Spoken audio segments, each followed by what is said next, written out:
have a course pack. For those of you who don't know what a course pack is, it's basically a collection of required readings for the course. So this course pack, my cover's coming off. So this was actually, the course was hip hop lyricism and African American culture. So I go to the bookstore, I look for the book, I look for the shelf that says AAS 379. I see this big course pack, and I'm like, wait, this isn't the course pack for a class on hip hop. Let me find the right course pack. And then I pick it up and I'm like, why is this so heavy? And I'm gonna tell you why it's heavy. He starts us out with the role of the griot. The griot in African society was an oral historian, was an educator. They had high position in African society. Then he takes us into techniques of African American oral expression and their purposes. Brother then takes us into Curtis Mayfield, 1969. This is our country. We're a winner. Keep on pushing. If there's a hell below, we're all gonna go, right? Then he gets into the roots featuring Amiri Baraka. So the rest of the semester, it's Sarah Jones, it's Ursula Rucker, it's KRS-One, it's Poor Righteous Teachers, it's Immortal Technique. This was my introduction to African American studies. This was my introduction to college. And so, of course, after taking that class, and this was a rigorous course, mind you, this is the course pack. And I know many people who still have their course packs, which I think is a testament, right, Tristan? Yep, sure do. Which I think is a testament to the power of that class. And it taught us that when you're looking at African American history and culture, you have to approach this with rigor, no matter what aspect of African American life you're looking at. So after that experience, I took most of my classes with Dr. Peters, African Americans and social movements. There was another class I have a course pack for, Black music and social change in the 20th century, African Americans in film. And by the time I got to my senior year, I decided that I wanted to write a senior honors thesis on Black high school student activism. And I was interested in trying to figure out if I was a part of a larger tradition of high school students who were politically active, who made a decision at a young age to commit to their communities as social justice advocates. I just want to make sure I'm on time here. So after I talked to Dr. Peters about that, he said, well, let me put you in contact with two students who I've stayed in touch with for 40 years, who were politically active when I was a junior high school teacher at Post in the late 60s and early 70s.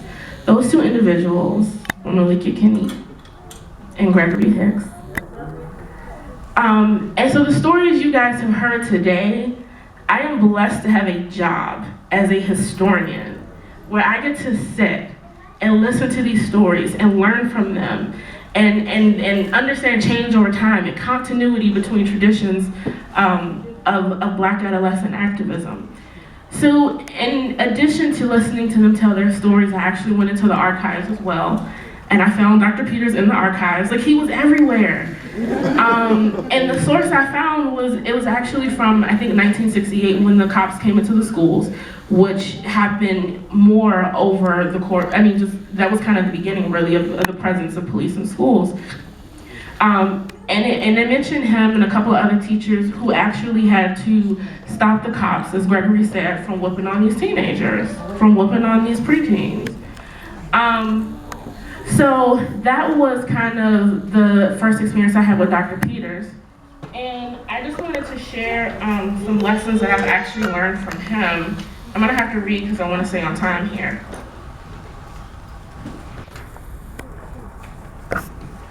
And these lessons I would like to pass on to you. First, the hip hop course taught me that our experiences are powerful sources of knowledge that can tell us something about American history and culture, and really world history and culture. In a world where white supremacy shapes every facet of our lives, from the histories we deem relevant to the lives we feel compelled to protect, he taught us that our ideas and histories matter. Second, he taught me that the work we do as activist educators is not about us. Anytime I would have to present in front of deans or my peers and I got super nervous, he would say to me, it's not about you. It's about the information. You have something important to say, and they need to hear it. And finally, his work in the community showed me that scholarship for African American educators must always be linked to the needs of the community. This became especially clear to me as I watched him, and actually Dr. Perry, I don't know if he's here. I watched them teach African American history to 8th graders for the Gear Up program, for EMU Gear Up program. So I want to end with a quote from Ella Baker. He knows I love to quote Ella Baker.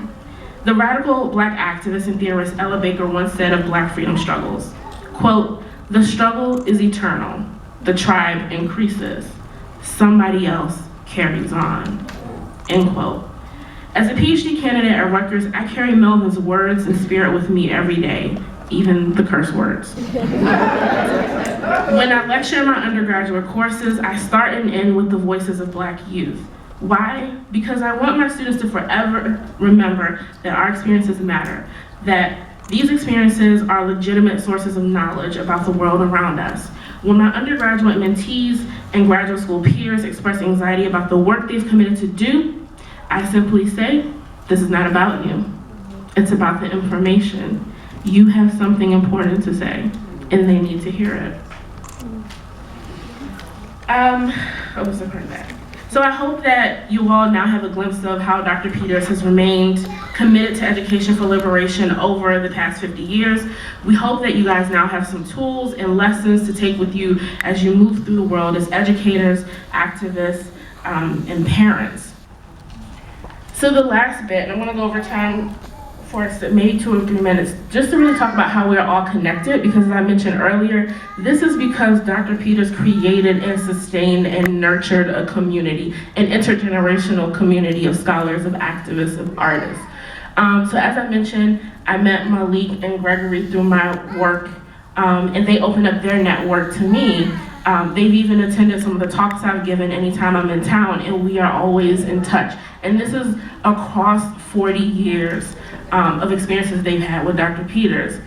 I met Kalanji at Eastern. Kalanji was actually my GA, I think, for one of the classes, but Kalanji read some of my writing samples when I applied to graduate school. And so he is absolutely a part of this community of scholars and people who have supported me as I've tried to navigate this world as a first-generation student.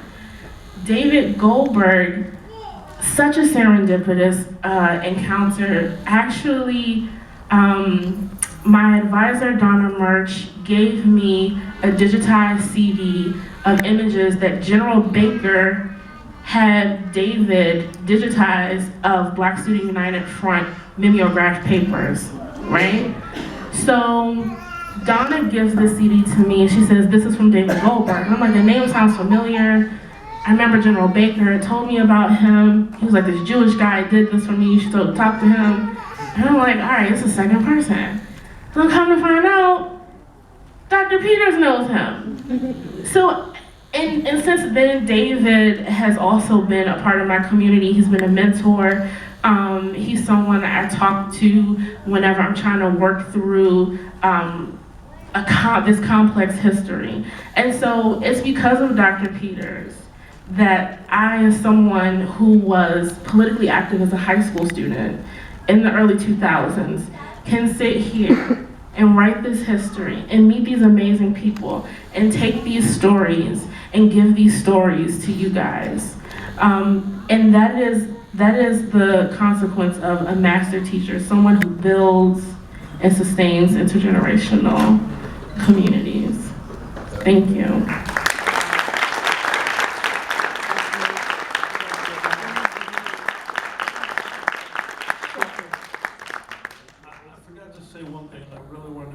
Take the opportunity to mention some of the people that I went to school with that went on to do great things and are equally engaged and are part of this broader community. One was a gentleman named Mikello Stone, who went on to get a Ph.D., studied with Asa Hilliard. In my class, Michael Forbes, a brilliant young man, studies literature and culture, went to graduate school with me at University of Massachusetts. There was a gentleman, Stephen, who was brilliant. It was a really remarkable group of people that I went to school with, but if there was anybody in my group that embodied what Dr. Peters taught us, it was Charity Hicks, who was a classmate of mine.